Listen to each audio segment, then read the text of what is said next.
বিভিন্ন জায়গার ছবি এবং খবর আপনাদের সামনে তুলে ধরছে। এই মুহূর্তে বনহুগলির দিকে নজর রাখবো। সেখান থেকে রয়েছেন সরাসরি আমাদের প্রতিনিধি শাশ্বতী রায়। শাশ্বতী, আমরা দেখছি যে সকাল থেকে ভোট গ্রহণ শুরু হয়েছে, বিক্ষিপ্ত কিছু অভিযোগ সামনে আসছে। তবে এই মুহূর্তে তুমি যেখানে রয়েছো সেখানকার কি ভোট গ্রহণ প্রক্রিয়া শান্তিপূর্ণভাবে চলছে? কোনো অভিযোগ তুমি এখনো পর্যন্ত পেয়েছো? কি জানতে পারছো? ইন্দ্রাণী, দেখো, আমি এই মুহূর্তে রয়েছি বরানগর বিধানসভার বনহুগলি এলাকায় এবং বিকেসি কলেজে, এবং সেখানে ইতিমধ্যে সিপিআইএম প্রার্থী সায়নদীপ মিত্র তিনি নিজে ঘুরে দেখছেন একাধিক বুথ, এবং কিছুক্ষণ আগেই তিনি এখানে এসেছেন এবং ভেতরে তিনি এই মুহূর্তে গেছেন।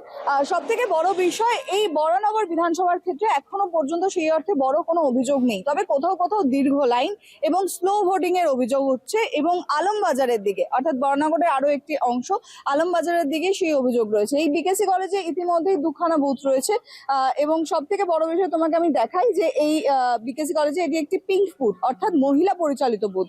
সব থেকে গুরুত্বপূর্ণ বিষয় হলো এই বিধানসভা, অর্থাৎ এই বরানগর বিধানসভা, যে বিধানসভায় একটি ত্রিমুখী লড়াই চলছে, যেখানে একদিকে যেরকম তৃণমূলের প্রার্থী রয়েছেন সায়ন্তিকা, অপরদিকে রয়েছেন বিজেপির সজল ঘোষ এবং তার সঙ্গে সিপিআইএম এর সায়নদীপ মিত্র। অত্যন্ত গুরুত্বপূর্ণ এই বিধানসভা যথেষ্ট আলোচনার চর্চায় রয়েছে, এবং এই হেভি ওয়েট বিধানসভায় কার্যত সকাল থেকে দেখা গেছে সম্পূর্ণ শান্তিপূর্ণভাবে ভোটের প্রক্রিয়া চলছে, এবং বিভিন্ন জায়গায় একাধিক জায়গায় সকাল থেকে বয়স্ক মানুষদের ভিড় কিন্তু চোখে পড়ার মতন। তারা সকাল সকাল আসছেন, নিজেদের ভোটদান প্রক্রিয়ায় অংশগ্রহণ করছেন, এবং এসআইআর এর পর এই দ্বিতীয় দফা নির্বাচন যথেষ্ট মার্জিন রাখছে, অর্থাৎ মার্জিন রাখছে বলতে সকাল থেকে ভোট দানের যে পরিমাণ তা কিন্তু যথেষ্ট বেশি। ইতিমধ্যে 2 ঘন্টা অতিক্রান্ত, এবং তার মধ্যে প্রায় 20% কাছাকাছি ভোট পড়ে গেছে একাধিক জায়গায়। সায়নদীপ রয়েছেন ভেতরে, আমি কথা বলার চেষ্টা করব তার সঙ্গে, তিনি বাইরে এলেই।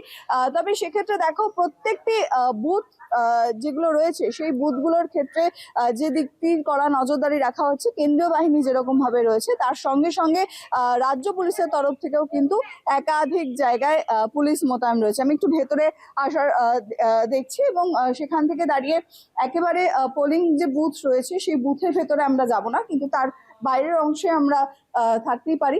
সেইখান থেকে আমি সেই ছবি দেখানোর চেষ্টা করব, এবং সব থেকে বড় বিষয়, প্রত্যেকটি জায়গায় এই মহিলা পরিচালিত এই যে বিকেসি কলেজের বুথ, সেখানে কিন্তু সকাল থেকেই যারা ভোট গ্রহণ করছেন তারা যেরকম মহিলা, তার সঙ্গে সঙ্গে একাধিক জায়গায় যে ছবি তুমি দেখতে পাবে, দীর্ঘ লাইন রয়েছে বুথের বাইরে, এবং প্রত্যেকটি বুথের বাইরে এই দীর্ঘ লাইন, তবে সম্পূর্ণ শান্তিপূর্ণভাবে সকাল থেকে ভোট গ্রহণ প্রক্রিয়া চলছে, এবং প্রত্যেকেই যারা ভোট দিতে এসছেন তারা কিন্তু সকাল সকাল নিজের ভোটাধিকার প্রয়োগ করতে এখানে সচেষ্ট, এবং এই সম্পূর্ণ যে বিধানসভা রয়েছে সেই বিধানসভা ঘিরে মানুষের মধ্যেও কিন্তু যথেষ্ট উৎসাহ রয়েছে, এবং এই নির্বাচনী ক্ষেত্রের সব থেকে যে প্লাস পয়েন্ট, যে দীর্ঘদিনের এই বরানগর বিধানসভা, তার সঙ্গে সঙ্গে এই বিধানসভার যারা প্রার্থী রয়েছেন তারাও কিন্তু ঠিক 2024 উপনির্বাচন থেকে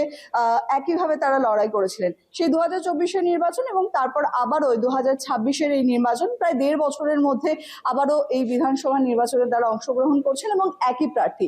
সেক্ষেত্রে প্রত্যেকেই যেটা দাবি রাখছেন যে তারা নিজেদের এলাকা ছাড়েননি, তারা একই জায়গায় আবারও উপনির্বাচনের 2024 উপনির্বাচনের পর 2026 এই নির্বাচনে তারা আবারও একই জায়গায় প্রার্থী। তাই সাধারণ মানুষের যে আস্থা বা বিশ্বাস, একেবারে, সেটা অর্থাৎ কিন্তু শাশ্বতী, অনেকটাই বেশি তৈরি রাজনৈতিকভাবে হয়েছে। বরানগর যথেষ্ট গুরুত্বপূর্ণ। ধন্যবাদ শাশ্বতী, আমাদের সঙ্গে সরাসরি ছিলেন প্রতিনিধি শাশ্বতী রায়।